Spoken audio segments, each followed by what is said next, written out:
Good morning, everyone, and welcome to Throwbacks with SPC. I am your host, Ricia Paul, the marketing coordinator here at Chopard Complex.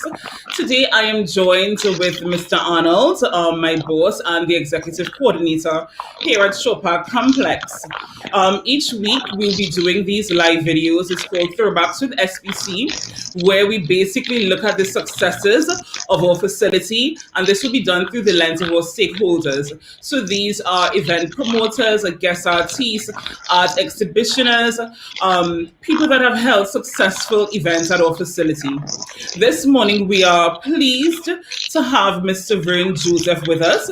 He is the managing director of Dominion Promotions and the General Dominion Group of Companies. His entity, Dominion Promotions, is responsible for the event in his presence that has been put on every year for the last 10 years, except this year, given the whole COVID-19 situation. Dominion Promotions boasts of having the largest event at Show Park within his presence, 7, with Nigerian gospel singer Sinach. Mr. Joseph, welcome to the show. Thank you, Risha. Thank you, Mr. Arnold, for having me on your show. Nice. It's really a privilege to be here to share my experience with the viewing public. Okay, great. So, Mr. Joseph, I want to take you back a bit.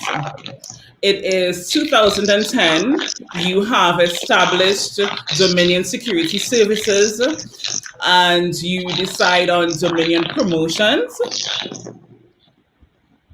Dominion Promotion started in 2010, but the security part of it started way back in 2003. Really. Yeah. So what made you decide to move from the security services to adding promotions? As a Christian, I check the microphone. One second. On your microphone, I think just check if the microphone is not hitting something. Yeah, just to make sure. No, it's not hitting anything. Right. Are you all hearing me clearly now? I hear you clearly. Go ahead. Right, so what started this thing, I used to do events in church and used to do a lot of concerts and if you remember Jesus Rally, there is where I started from.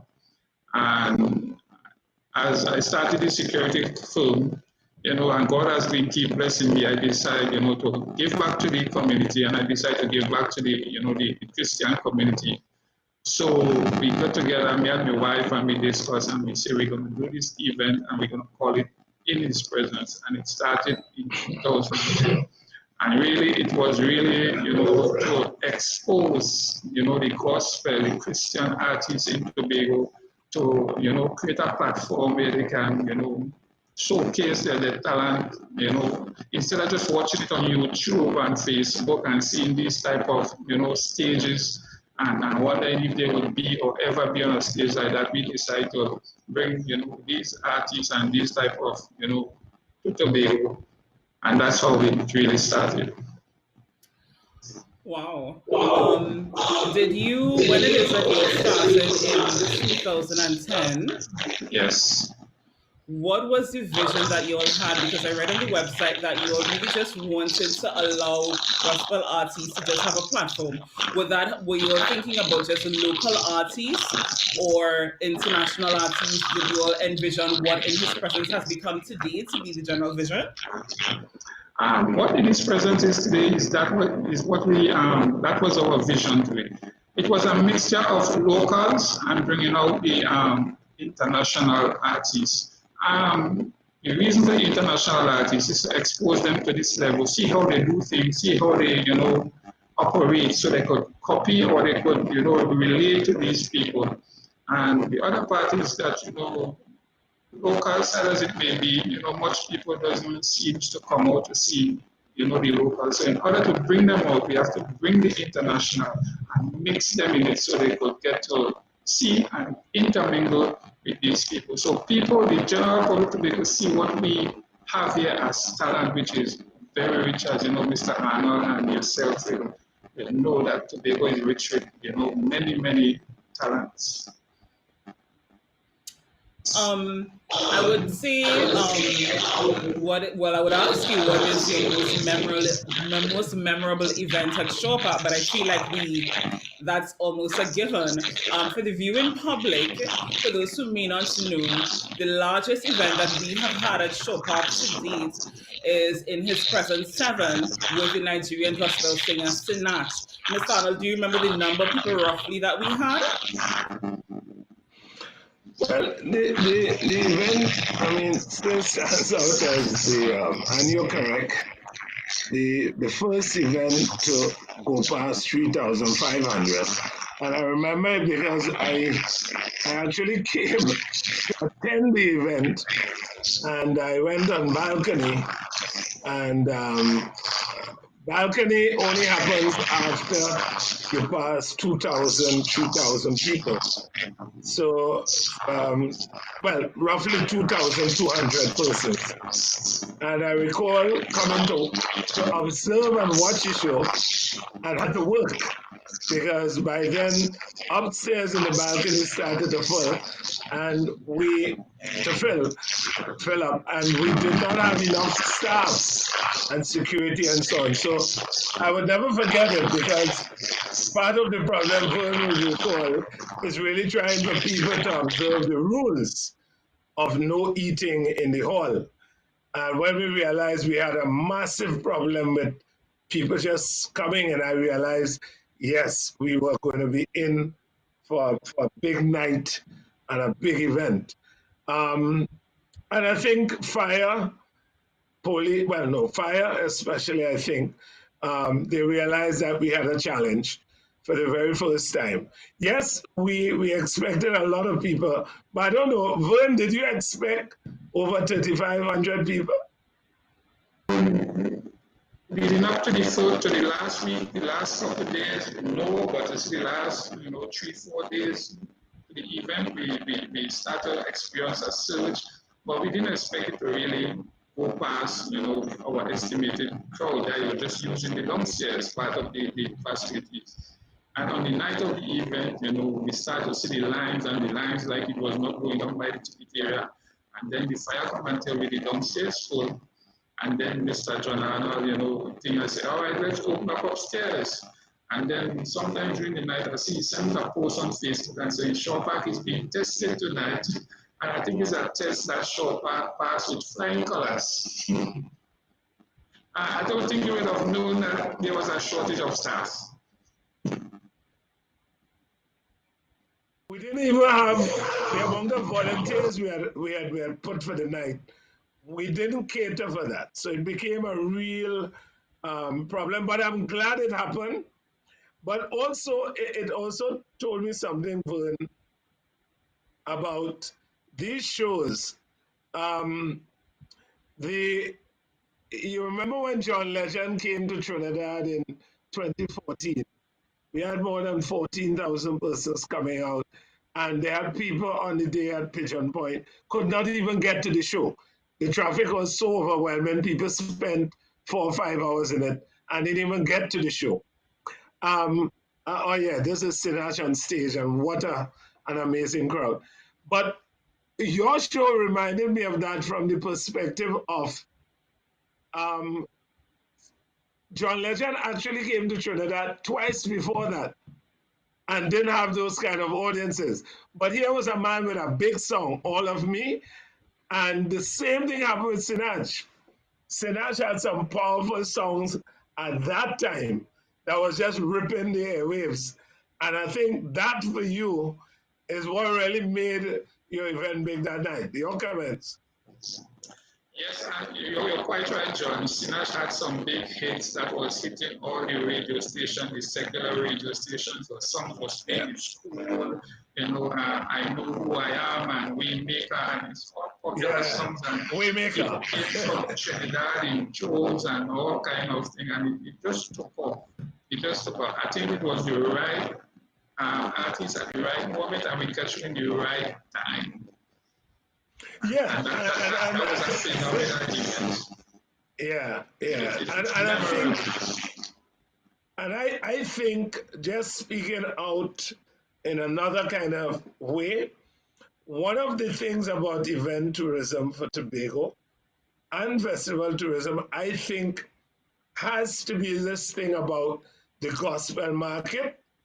So, for example, you have one time of the year in His presence, and by the way, you need to go and trademark that name. You also have Kern with Glow.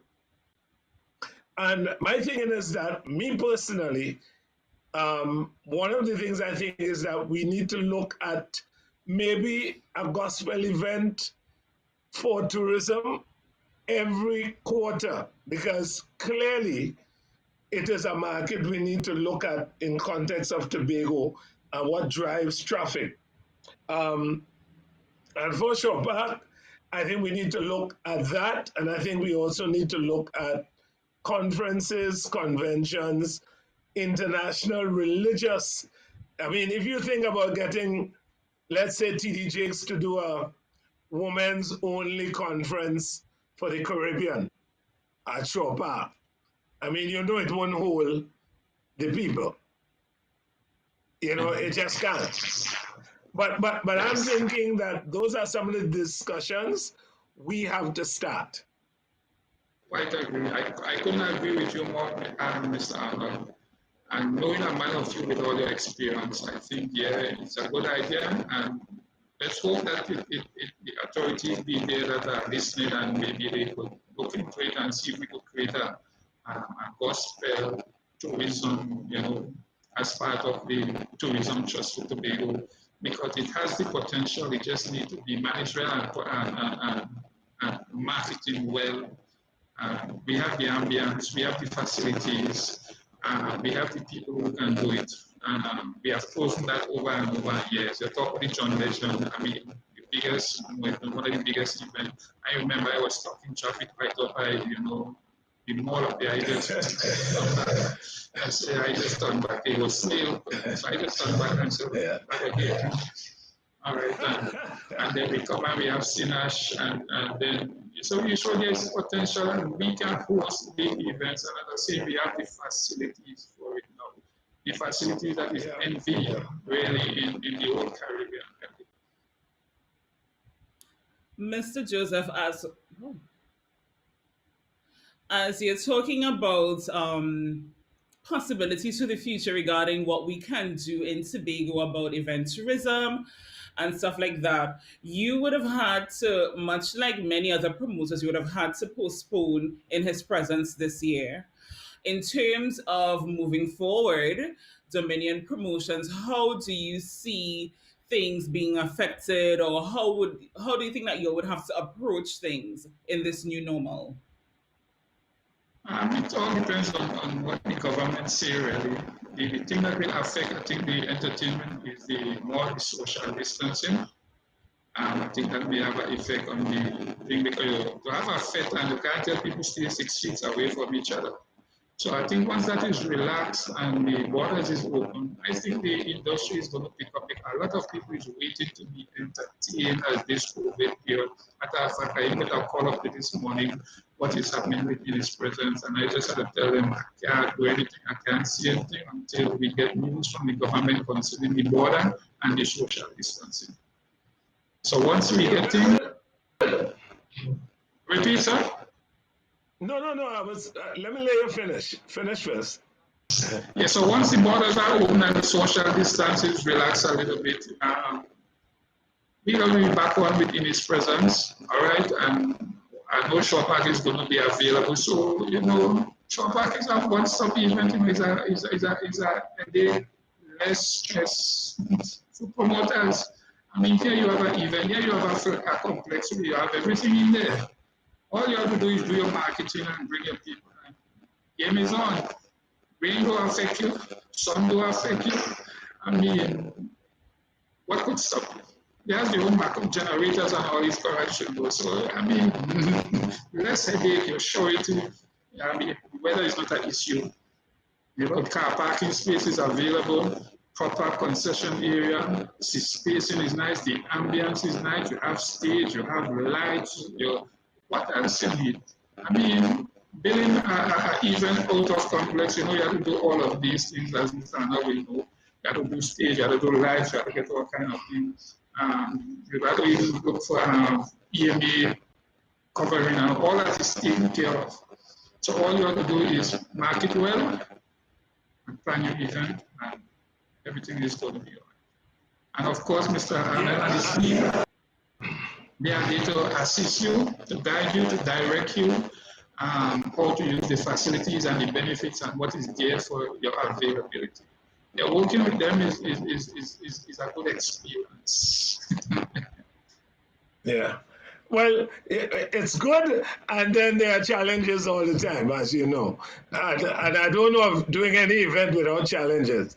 But I wanted to piggyback on something you said, because the social distance rule, I mean, the three core things: social distance, sanitize, and the third one is mask. So those three elements, I think, are going to be around for a while, I guess, until there's a vaccine. But what facilities are doing, and this is one of the advantages of Showback, in that we have the space to deal with the social distance.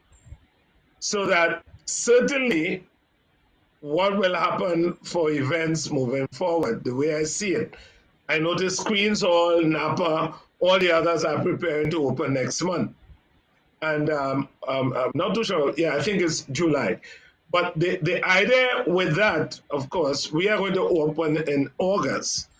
But the idea with that is certainly, because these facilities will now have to take less persons, right?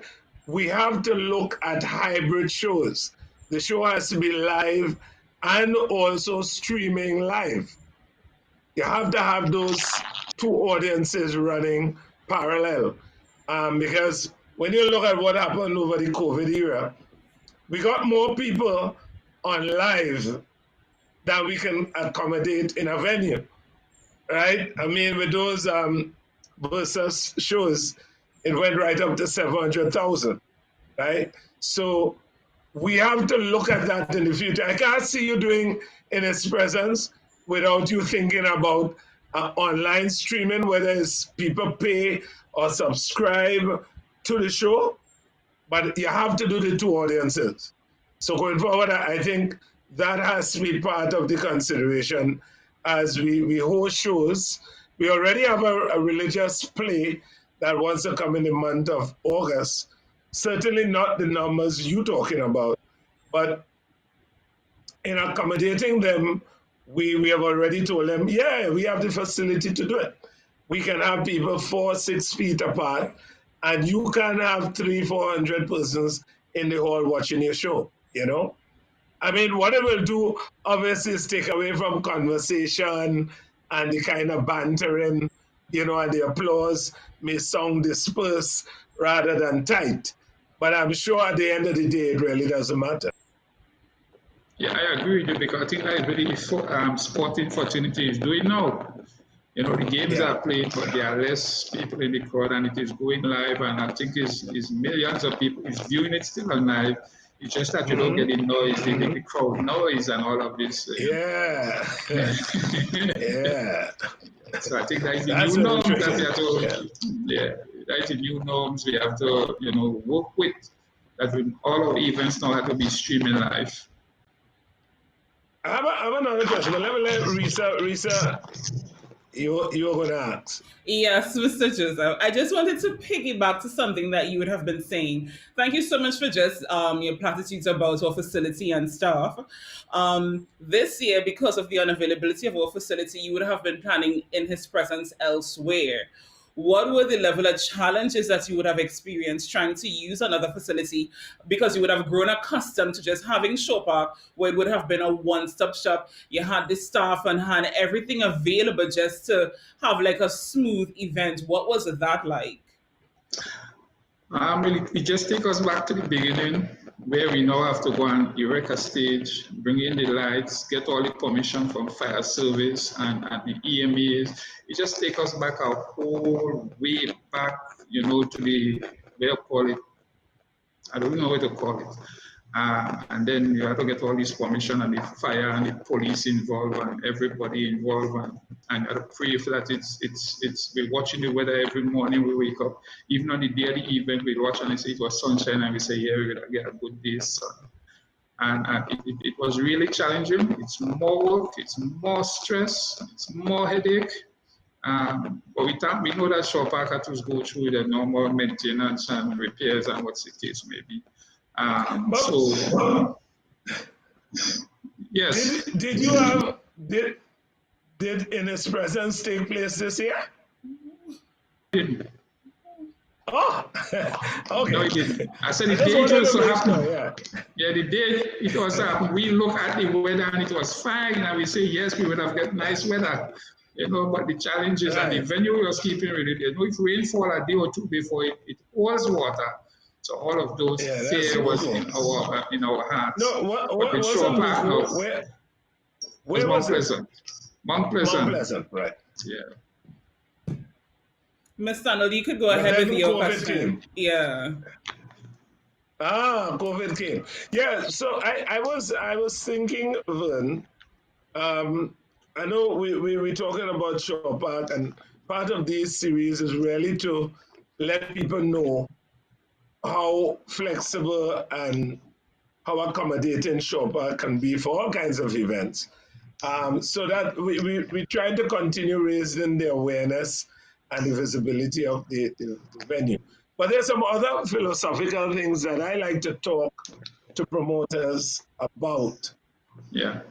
And it has to do with how we connect events in Tobago to this tourism aspect. Because I think one of the things is that we downplay it, but we have to realize that if you recall in Sinach, we had people coming from Guyana.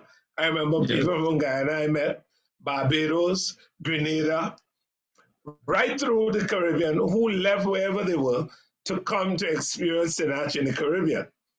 And I thought that instructive in that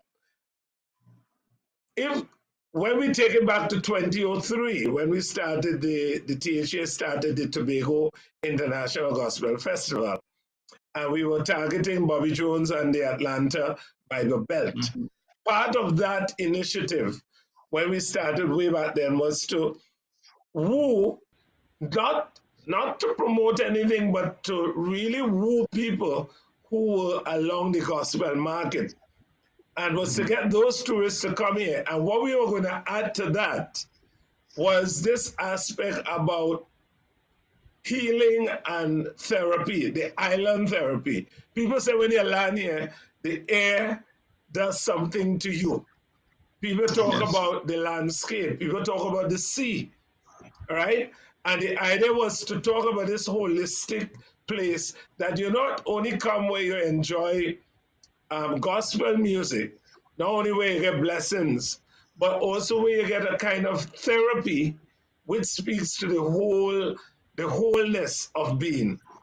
And those were some of the things we talked about in 2003 in looking at gospel as a conduit for tourism. And I think what you are doing, what Vern is doing, I think we need to look at it from a policy perspective in saying that this niche of gospel, we need to look at it closely as to how we can bring a lot of people to not only the shows, but to the conferences and conventions. We have to find a way to attract that market. And I mean, I may be saying this in a kind of way like this, because I like these things to start discussion. And I'm actually kind of throwing it to your head also that you may be one of the guys who may have to look at moving it from just gospel to other things that help for inspiration, a good speaker, So, I mean, I'm just throwing some thoughts out there. We have the facility shopper. We really want to look at how we attract many other kinds of events to shopper. Mr. Joseph, if I can recall, I believe in years past, you would have added fringe events in His Presence. I believe that there was a conference I believe. Did you all Yeah, not have that? we did conference already, but not on a large scale. Okay. We more did that in a church, all right? Because we was kind of testing the grounds and all of that. And I tell you, we did reach out to TD Jakes already, but we didn't get the type of it wasn't really Response, yeah. yes, we didn't get the response as we want. We also think about conferences and all of that, but the sponsorship or the financial support is kind of difficult to have more than one events. We would love to have at least 3 events per year, but my pocket could only carry so much. So if we get this support, if we get this support from the other sponsors, the THA and other private sectors, we were going to do well. Mr. Arnold is showing some ideas there, and I'm catching them. And I could remember a couple of the artists came in. They said when they land in Tobago, there is a different feel. And even so, myself, when I travel and come back in 2, 3 weeks, when you land Tobago, it's like a different atmosphere, like it's a different breeze. Mhm. And I have never heard one of these artists, international artists, we bring criticize Tobago. They never criticize. Matter of fact, they never even question the accommodations and the type of level of transportation we bring and they receive. Matter of fact, they're all in praise. I could even send some of the comments, that these artists sent back to us, how they have been well treated, and all of that. So Tobago is a good tourist destiny, and the gospel has a part also to play. Whether you want to come to just be received or you want to be blessed, I think is a very good idea and suggestion that Mr. Arnold is showing out. And I hope that other people catch it, that we could come together and work together and have conferences and have powerful speakers like T.D. Jakes and maybe John Maxwell and these type of people to come to this Actually, if you area. get Joel Osteen, Yeah. who crosses all the barriers of secular Exactly. and yeah, but I really think one of the things that always I think we have not all right, we say things, but I think the biggest problem we have is how we implement, how we get to the point of saying we will do. And when you think of other countries, it's a matter of saying, creating the policy of this is where we're going and this is what we're going to do, and really pursuing it. And then we look at how, if we invest this, how does it return? How does the return on that investment come in terms of all the spin-offs with people coming here? Because for every travel, and I keep making this point, we take for granted a lot of things in Tobago that we Yes. shouldn't be taken for granted. And I really would like to see that change as we try to look at how we can now expand this Shore Park complex into, Reese, I can tell you, I keep telling him, we have the facility and we're telling all the artists, all the production groups in Tobago, all the panists, the steel bands, the choirs, the village councils, start working on productions. You start dealing with content. You have a place. Start Yes. dealing with content, right? Stop waiting on a THA handout or THA prize or THA money. Start building content, and that's what we do. I mean, I do it with my own choir. We build content. You build a show around Mhm. something, and you go and you carry it. You do it here, you do it in Queen's Hall, and there's revenue to come because you put the time to produce the show.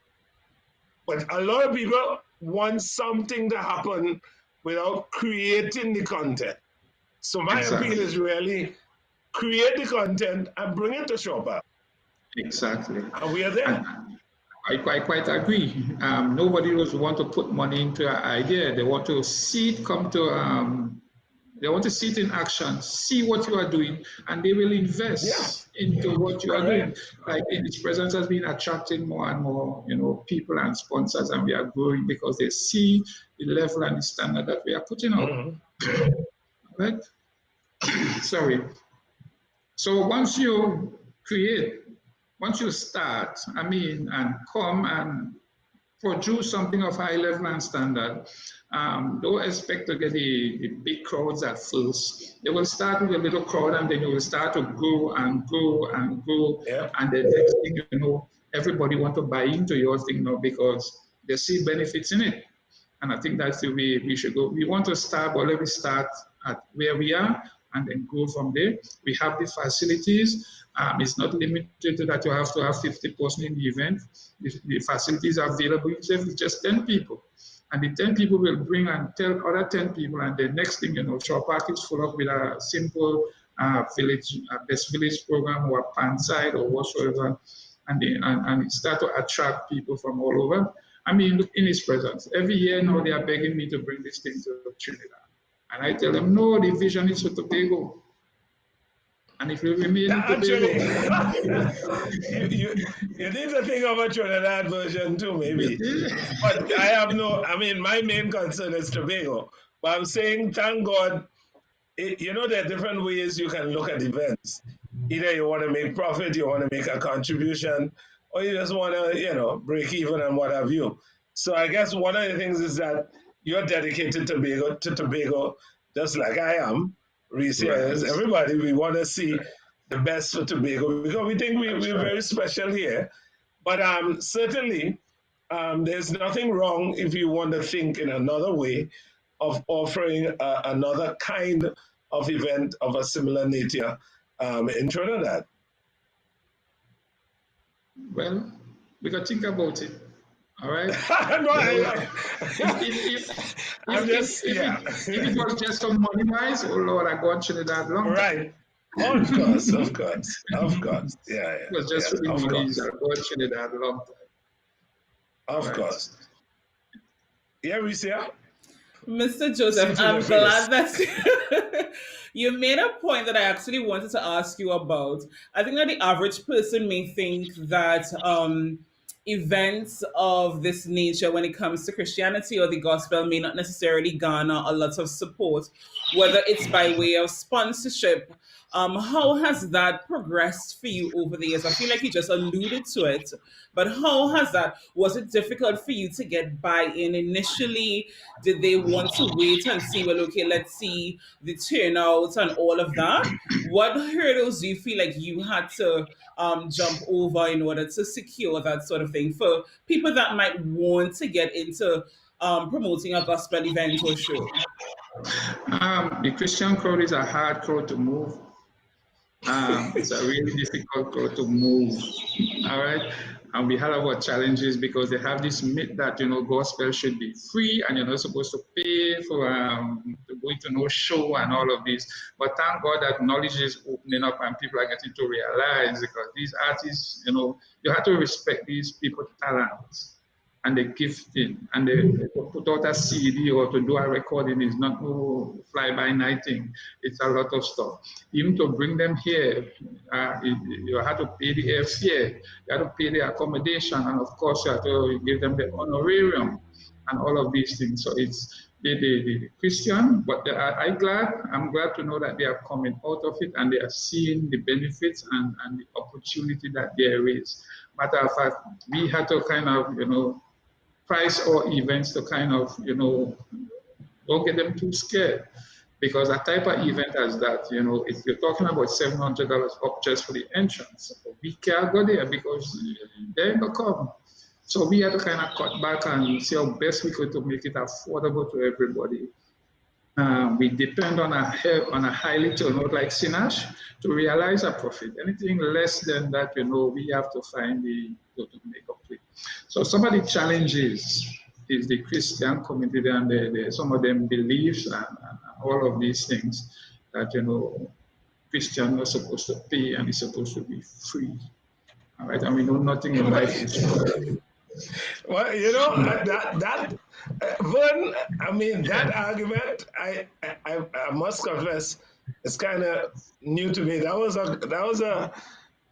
Well, I can't recall if I ever heard that it's free for me. I think a lot of people consider music ubiquitous, meaning that this is not something we haven't got copyright to. People don't feel they should pay. Why the radio? Everything is free. It's free. Music is so open and free to people that people don't feel that musicians need to be paid for anything. We pay the carpenters, we pay plumbers, we pay electricians, we pay everybody. Nobody questions it. I bring my CD to give you. For some reasons, man, I could get on somewhere. We have that concept generally of music. And one of the things I keep championing to people is they have to understand that the creatives, they also have to be paid. And part of that involves you understanding that the creatives don't just exist in air.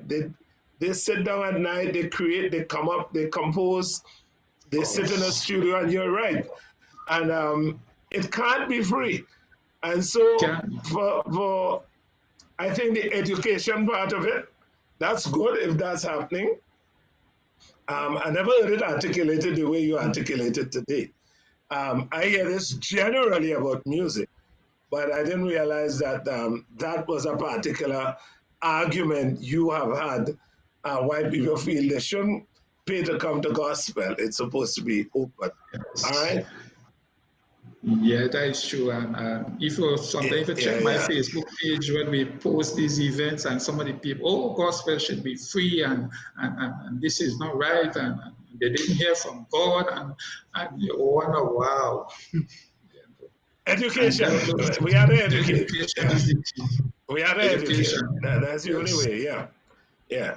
But this is nice. This is nice. This is good. Yes, it is. Yes, it is. In terms of the future of In His Presence, I know from just looking at the information you would have put out this year, you had been planning to bring the same person that you all had the previous year. In terms of what it is that you think that you all may have for the future, are you all already like narrowing down artists, or everything is just on hold, or you just rather not see you? Well, the amount of review we get for this lady that came last year, I mean, she bring out what our theme is in His presence. You know, I mean, it was just phenomenal. If you see, if it was there, or if people was there, it was like, wow, what is this? I mean, it really bring out the theme. So we, the committee, you know, and other requests said, bring she back.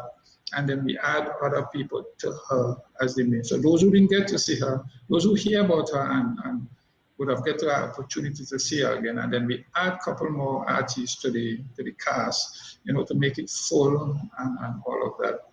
So that's how we come about bringing her back.